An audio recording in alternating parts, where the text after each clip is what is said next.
Assalamualaikum warahmatullahi wabarakatuh. Kami dari kelompok 9 akan membahas topik teknik dan metode pemecahan problematika perkembangan peserta didik.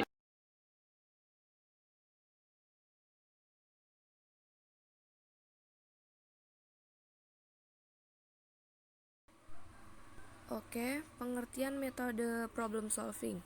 Pengertian metode problem solving adalah suatu metode pembelajaran yang dilakukan dengan jalan melatih para siswa dalam menghadapi berbagai masalah untuk dipecahkan secara sendiri atau secara bersama-sama.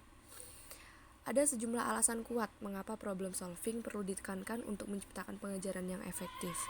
Yang pertama yaitu harapan untuk membuat materi pelajaran lebih dapat diterapkan dalam kehidupan siswa di luar pengajaran kelas. Yang kedua, memberikan kesempatan dan mendorong siswa untuk berdiskusi dengan temannya. Yang ketiga, dapat mendorong dan meningkatkan keaktifan belajar siswa dalam pembelajaran di kelas. Dan yang keempat, dapat mendorong siswa untuk menyusun teorinya sendiri, mengujinya dan menguji teori temannya, membuangnya dan mencoba yang lain.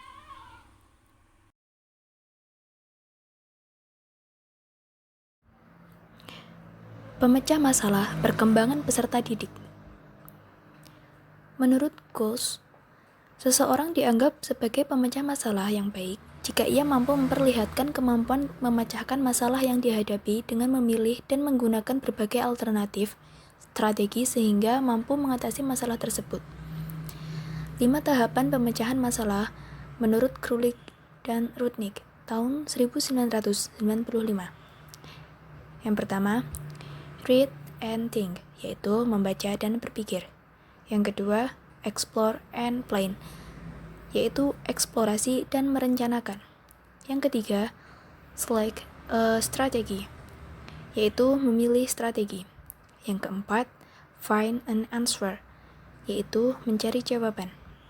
Yang kelima, reflect and extend, yaitu refleksi dan mengembangkan.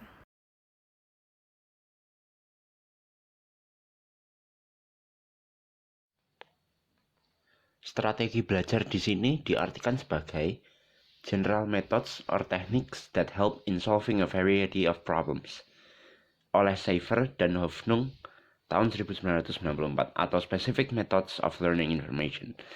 Strategi belajar dengan demikian adalah metode atau teknik tertentu yang digunakan supaya membantu siswa untuk bisa mempelajari informasi baru dan memecahkan berbagai masalah belajar secara efektif. Dan juga terdapat berbagai jenis strategi kognitif yang digunakan oleh peserta didik dalam belajar dan memecahkan masalah, yaitu adalah chunking. Strategi chunking ini dilakukan dengan cara mengorganisasikan materi secara sistematis melalui proses mengurutkan, mengklasifikasi, dan menyusun. Lalu kedua, spasial, yaitu strategi yang menunjukkan hubungan antara satu hal dengan satu hal lain. Strategi ini meliputi pembingkaian atau framing dan pemetaan kognitif. Lalu ketiga, multipurpose, merupakan strategi kognitif yang digunakan untuk berbagai tujuan, antara lain rehearsal, imagery, dan mnemonics.